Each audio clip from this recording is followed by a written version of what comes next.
Y hoy por la mañana, el pastor Daniel, ¿se acuerdan? Predicaba acerca del camino a la sabiduría. Y el camino a la sabiduría, si pudiéramos retomar los 3 puntos que él nos compartió, es una persona que tiene temor de Dios. Es una persona que honra a su padre y a su madre. Y el último, ¿lo recuerdan? Y una persona que sabe escoger a las amistades. Si nos centráramos en eso, es una buena, nos da una buena dirección para pensar en una persona sabia. ¿Tiene temor de Dios? ¿Es una persona sabia a quien voy a poner, a quien quiero llamar para el ministerio del diaconado? O tal vez es una persona muy necia, muy terca, muy imprudente. ¿Es una persona que honra a su padre y a su madre? O tal vez es una excelente persona en la iglesia, pero tiene una pésima relación con sus padres. ¿Me explico? ¿Es una persona que sabe escoger a sus amistades? O tal vez es muy conocido en nuestra iglesia, pero el resto, su colonia, sus amigos dicen, pero mira con quién te juntas y no dejas esas amistades, y etcétera, etcétera. Son muchas cosas importantes que tenemos que considerar. Pero yo quisiera moverme a sabiduría, no solamente con estos 3 renglones que marcó el pastor Daniel por la mañana, sino usando un ejemplo en Hechos capítulo 6, versículo del 8 al 10. Leemos juntos. Dice: y Esteban, lleno de gracia y de poder, hacía grandes prodigios y señales en el pueblo. Entonces se levantaron unos de la sinagoga llamada de los libertos y de los de Cirene, de Alejandría, de Cilicia y de Asia, disputando con Esteban, pero no podían resistir a la sabiduría y al espíritu con que hablaba.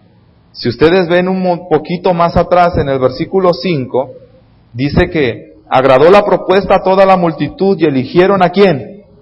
A Esteban, varón que lleno de fe y del Espíritu Santo, hasta ahí.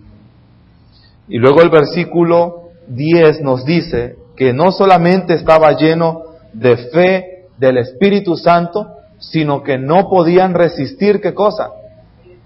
Que hablaba con sabiduría. Y vaya que es importante que llamemos al diaconado a hombres y mujeres con sabiduría, a hombres y mujeres con temor de Dios, a hombres y mujeres que dependan de Dios, pero que también dependan de su palabra. No es posible llamar al diaconado a un neófito.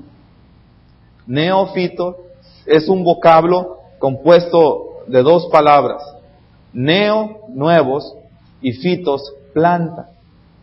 Aparece en la Escritura y nos advierte que cuando llamemos a los líderes de la iglesia, no llamemos a neófitos, plantas nuevas, a creyentes que apenas van empezando. ¿Me explico? Que son plantitas que todavía les falta crecer y arraigarse más y esperar cierto tiempo.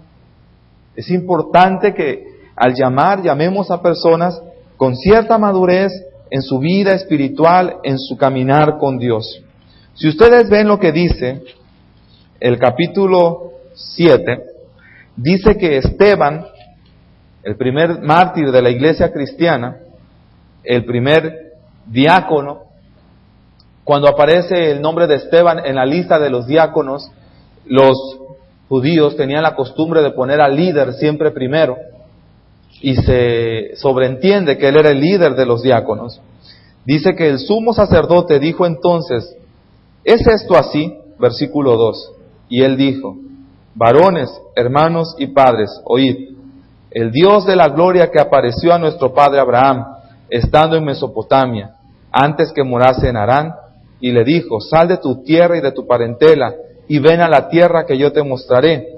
Entonces salió de la tierra de los caldeos y habitó en Harán, y de allí muerto su padre, Dios le trasladó a esta tierra, en la cual vosotros habitáis ahora, y no le dio herencia en ella, ni aun para sentar un pie, pero le prometió que se la daría en posesión a su descendencia después de él, cuando él aún no tenía hijo, etc. Versículo 9. Los patriarcas, movidos por envidia, vendieron a José para Egipto, pero Dios estaba con él, y le libró de todas sus tribulaciones, y le dio gracia y sabiduría delante de Faraón, rey de Egipto. Versículo 15. Así descendió Jacob a Egipto, donde murió él y también nuestros padres, los cuales fueron trasladados a Siquem y puestos en el sepulcro que a precio de dinero compró Abraham de los hijos de Hamor de Siquem. Y nos movemos así por todo este capítulo 7, y lo único que hace Esteban al presentar su defensa de su fe en Jesús es expresarles todo el conocimiento que él tenía de la palabra de Dios. Todo lo que él creía, lo que estaba aquí sembrado en su corazón. Y les empieza a narrar desde Abraham toda la historia del pueblo de Israel y el cumplimiento de la promesa de la venida de Jesucristo.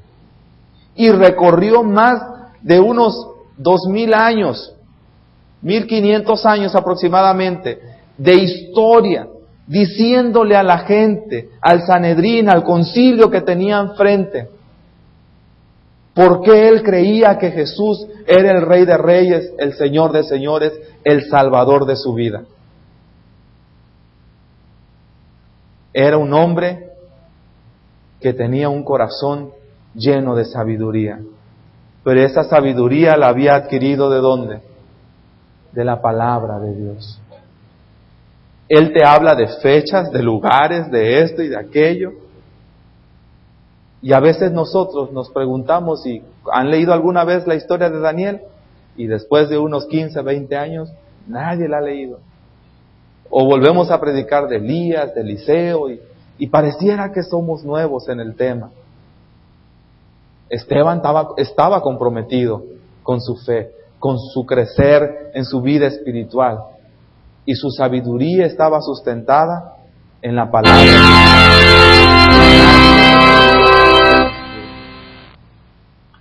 Necesitamos, hermanos y hermanas, diáconos como Esteban, de buen testimonio, llenos del Espíritu Santo y de sabiduría, que no vienen a servirlas, a sentarse a las mesas, sino a servir en ellas. Necesitamos llamar al diaconado a personas que tengan la convicción que nuestra tarea es servir a Jesucristo y no la de buscar a quien gobierno. Necesitamos llamar a personas que crean firmemente que nuestra fuerza no está en el poder, sino en la cruz, que nuestra gloria está en el sufrimiento, la humildad, el servicio. Y tú eres esa persona que la iglesia necesita. Esperamos verte el próximo viernes, respondiendo al llamado que Dios te haga, diciendo: heme aquí, Señor, envíame a mí. Cantemos.